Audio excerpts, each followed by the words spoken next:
Hi students, మనము ఇంతకుముందు చెప్పిన ఫార్ములాస్ బేస్డ్గా ఒక ప్రాబ్లం చేద్దాము. ఓకే, ఫార్ములాస్ ఒకవేళ ఎవరైనా విననట్టయితే వాళ్ళు ప్రీవియస్ ఒకసారి లింక్ ఆన్ చేయండి. మొత్తం ఫార్ములాస్ అన్ని డిస్క్రైబ్ చేయడం జరిగింది. ఈజీ వేలో ఫార్ములాస్ ఇవ్వటం జరిగింది. ఒకసారి దాన్ని చూసిన తర్వాత అప్పుడు నెక్స్ట్ ఈ ప్రాబ్లం చేయడానికి ప్రయత్నం చేయండి. ఓకే, అండ్ నెక్స్ట్ సో మనకి చూడండి m/m/1. m/, అంటే ఇక్కడ poison arrival rate is in Poisson distribution, service rate is in exponential distribution, and single server, number of customers are infinite, first come first serve method. Okay, so formula, the problem is the mean arrival rate to a service center is 3 per hour.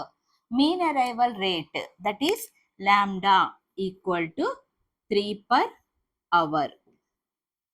Okay, so next, the mean service time is 10 minutes.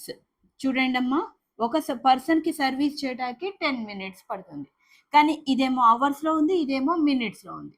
So మనం దీన్ని చూడండి, ఒక పర్సన్కి service చేయడానికి 10 minutes, ఎందుకంటే mean service time అన్నారు కదా, అంటే ఇక్కడ ఇది 1 పర్సన్కి 10 minutes పడుతుంది అని అర్థం. సో మరి 60 మనకి ఇదన్నా ఏదన్నా ఒకటే యూనిట్లో ఉండాలి. సో ఇది గంటకి 3 వస్తున్నారు, సర్వీస్ చేయడానికి 10 నిమిషాలు పడుతుంది, అంటే ఒక్కొక్కరికి 10 నిమిషాలు పడుతుంది. అంటే గంటకి ఎంతమందికి చేయగలుగుతాడు? 60 నిమిషాలు. ఒక పర్సన్కి 10 నిమిషాలు పడుతుంది, 60 నిమిషాల్లో 6గురికి చేయగలుగుతాడు. సో 6 per hour అని రాసుకోవచ్చు కదా, ఈజీగా అయిపోతుంది కదా మనకి. ఇప్పుడు చూడండి, arrival rate is in 3 per hour and service rate is in 6 per hour. మనం రెండు కూడా ఒకే యూనిట్స్లోకి కన్వర్ట్ చేసుకుందాం. ఇప్పుడు ప్రాబ్లం మనకి easy. Next, assuming Poisson arrival rate and exponential service time, అవి రెండు ఆల్రెడీ మనం డిస్కస్ చేసుకున్నాం. Now calculate these 4. ఏంటవి? Utilisation factor, probability that the system is ideal, ideal అంటే ఎంటీగా ఉంటాం, ఖాళీగా ఉండటము, and expected number of customers in the system in the queue, expected number of customers in the system, expected waiting time in the queue, expected waiting time in the system. So first problem చేద్దాం, utilization factor. So దీన్ని మనము traffic intensity అని కూడా అనొచ్చు. Traffic intensity equal to lambda by mu. So lambda ఎంతమ్మా?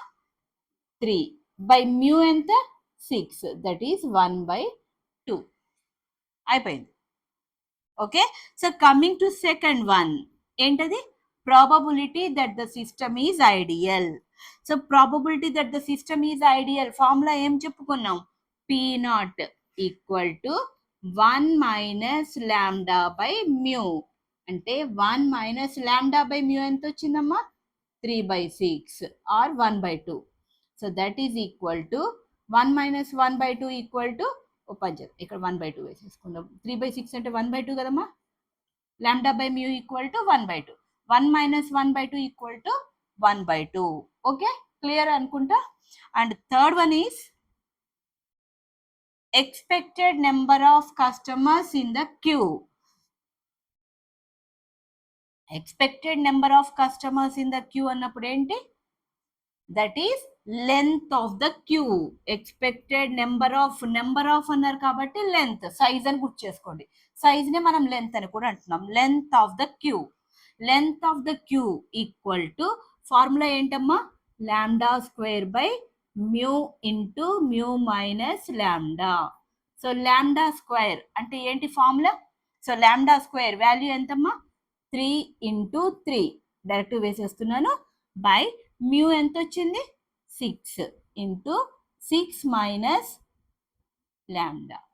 So that is equal to 3 × 3 by 6 × 3. So that is equal to 1/2. Clear? Okay, LQ equal to lambda square by mu into mu minus lambda, that is equal to 3 × 3 by 6 × 6 minus 3, that is equal to 1/2. And coming to fourth one, that is expected number of customers in the system. Number of customer అన్నాం కాబట్టి length. So length of the system, length of the system కి formula ఏంటి? Lambda by mu minus lambda. So lambda ఎంతమ్మా? 3 by 6 minus 3, that is equal to 3 by 3, that is equal to 1. Okay, and fifth one is expected waiting time in the queue. Waiting time clear కనపడదు కదా. So WQ కాబట్టి Q equal to WQ కి formula ఏంటి? ఇందులోంచి lambda square నుంచి ఒక lambda తీసేయండి. Lambda by mu into mu minus lambda అయిపోయి. So that is equal to lambda ఎంత? 3 బై మ్యూ అంటే 6 into 6 minus 3. So that is equal to 3 by 6 into 3. So 1 by 6. Okay. And the last one is expected waiting time in the system. Waiting time in the system ante enti? WS. So WS equal to ఏమవుతుందమ్మా? ఇందులోంచి lambda తీసేయండి. 1 by mu minus lambda. So length of the system లోంచి ఒక పైన lambda ఒకటి తగ్గించేసినట్టయితే అదే formula, that is 1 by mu minus lambda. 1 by 6 minus 3, that is equal to 1 by 3 hours. Okay ma? So that's about the answer. I hope ఈజీగా అర్థమై ఉంటుంది అనుకుంటున్నాను. Once again I repeat it. Okay, so మనకి ఏమి ఇచ్చాడు? Traffic intensity, మనకి mean arrival rate ఇచ్చాడు and mean service rate ఇచ్చాడు. సో మీన్ అరైవల్ రేట్ అనేది 3 per hour లో ఉంది. సర్వీస్ టైం అనేది 10 minutes గా ఉంది. రెండు ఒక యూనిట్ లో లేవు కాబట్టి మనం ఒక యూనిట్ లోకి కన్వర్ట్ చేసుకున్నాం. సో ఒక పర్సన్ కి సర్వీస్ చేయడానికి 10 minutes పడితే గంటకి ఎంత మందికి చేయగలడు? That is 6. ఎందుకంటే 60 minutes కదా. 60 by 10 equal to 6 members. So నా ఇప్పుడు మనం కనుక్కోమన్నవి ఏమేంటో అవి కనుక్కున్నాం. ఫస్ట్ యూటిలైజేషన్ ఫ్యాక్టర్, దాన్నే మనము ట్రాఫిక్ ఇంటెన్సిటీ అని కూడా అనొచ్చు. So traffic intensity equal to lambda by mu. Lambda మన దగ్గర ఉంది, మ్యూ మన దగ్గర ఉంది, వాల్యూస్ వేసేసాం. And next one is probability that the system is ideal. Ideal కి ఫార్ములా ఏంటి? 1 by ఐడియల్ అంటే ఎంటీగా ఉండటం, ఖాళీగా ఉండటం అని అర్థం. 1 by lambda by 1 minus lambda by mu, that is 1 by lambda by mu అంటే 1 by 2. 1 minus 1 by 2 equal to 1 by 2.